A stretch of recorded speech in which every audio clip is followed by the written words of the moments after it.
Welcome to another episode of Teethtalk Wednesdays. I'm your host Lisa, and for today we will be discussing nutrition and how it affects our oral health. With me today, as per usual, is no other person than our resident guest, Miss Hygienist, Miss Sabrina Phillips. How are you doing, Sabrina? I am doing wonderful, Lisa. How are you doing? I'm doing great. Wonderful. Thank you for asking. Alright, so we will just dive right in. So let's find out what's teething today. Alright, so starting off Teeth Talk today, we are jumping in, Miss Phillips. Why is a balanced diet important for a healthy mouth? Okay, alright, Lisa, so that's a good question to start off with. So we all know the popular saying, we are what we eat, right? So that is definitely true. We have seen and studies have shown that overconsumption as well as underconsumption of certain foods and nutrients, they do affect our health, or overall health, and can affect our oral health as well. Wow. So some examples of this is excess fats. So when we eat too much, when we have too much fats in our diet, we do gain weight. Yes. And weight gain can be associated with obesity, coronary heart disease, and some forms of cancer. Wow. Excess sugars in the diet, on the other hand, also increases the weight. Right? We have weight gain with excess sugars. Many persons do not know that. Yes, that's true. We also have increased cavities, tooth decay in the mouth, as well as it affects a person's likelihood of getting gum disease. Oh wow. Right. So another thing, fluoride. So when there's excess fluoride in the diet, it can result in fluorosis of the teeth and the bones. Right. And in like manner, when there are certain deficiencies in the body of certain nutrients, we do have some health conditions as well. Okay. That's a lot of information.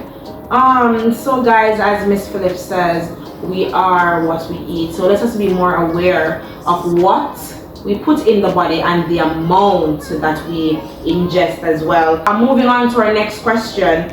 Ms. Phillips, what impact does food and nutrition have on our oral health? Okay, so I kind of hinted it already. There is a direct correlation to the foods we eat and the effect it has on the body. So some other examples are, for example, when there is a deficiency, there is a lack of vitamin B12 in our body, we do tend to have glossitis. It's evident in patients. They do have glossitis, they do have a burning sensation in the mouth, right? Another thing, when we consume a lot of alcohol, right, for those persons who like to drink alcohol in excess, that has a drying effect on the mouth, right? So these are some of the things that people do not know about. So when we excessively drink alcohol, it dries the mouth out, it decreases the salivary flow. Right. So it decreases the salivary flow in the mouth, increasing the risk of tooth decay and gum disease and bad breath. Right. And in contrast, when we drink a lot of water, that increases the salivary flow in the mouth. So that's one of the things that we encourage patients to ensure that they're drinking a lot of water, right? Because we know the saliva, it washes away that plaque and food debris that is left in the mouth, right? And another thing, the sugars that we mentioned before, excess sugars can lead to tooth decay, gum disease, and a host of other health conditions in the mouth. So food and the oral health has a direct correlation. They are directly related. That is good to know. That is definitely good to know. So guys, in regards to your alcohol intake, drink a lot more water and limit the amount of alcohol that we put in the body to get rid of that drying effect, guys. So moving right along, guys.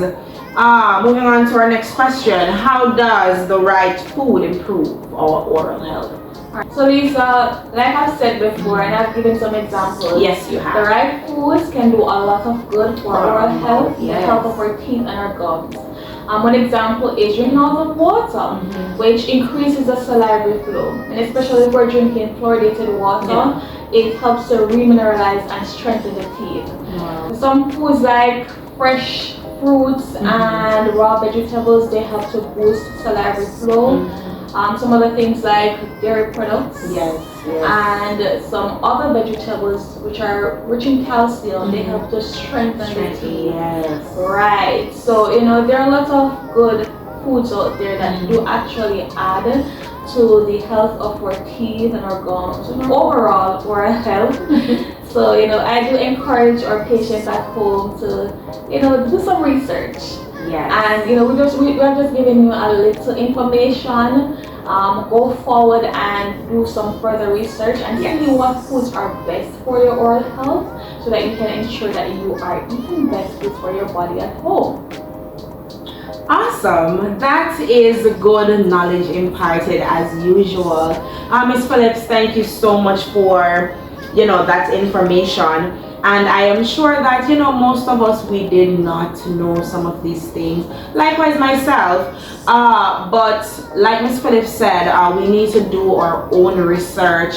We need to get some more information, because once you have the knowledge, you can better take care of the mouth. Now guys, remember that we are what we eat, and as we are moving forward, guys, let us do better with our overall health. Thank you guys for watching this episode, and we will see you next week as usual. See you soon.